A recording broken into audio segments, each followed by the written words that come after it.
Hey, this is Joe Hill from DoneRight Management. I am at Fairway Escape. We're going to do a quick video tutorial. We're upstairs, and we have, what kind of TV is this? A Vizio. So this is the remote for the Vizio, and this is the Cable 1 box. Down below is the Toshiba, and I actually do not see that we actually have a remote for the Toshiba, so if you're going to use the DVD, it's all going to be by utilizing the buttons manually for this television, which are going to be all right down in here: open, play, stop.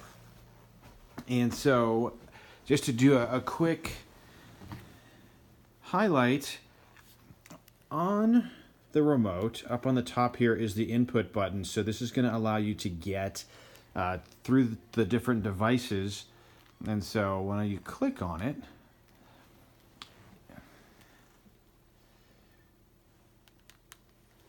so you've got the cable box, which is cable.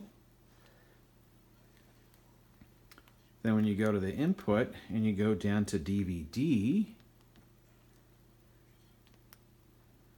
that will allow you to get to the DVD player. And so for some reason I am not able to connect this specific TV to the internet. Just won't take it.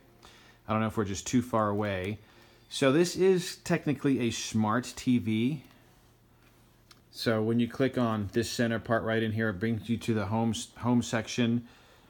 So if you're able to actually log into the network and then put in Fairway Lodge 3 and then the password, which is 729 Fairway, you should be able to connect. If you're successful and able to do so, great. Otherwise, you have basically Cable 1 as well as the DVD that you can watch up here. So if you have any further questions regarding the TV utilization here at Fairway Escape, you can give us a call. The number in the office is 208-634-0030. So if you have any further questions, you can reach out to us and then we can give you a hand. Cheers.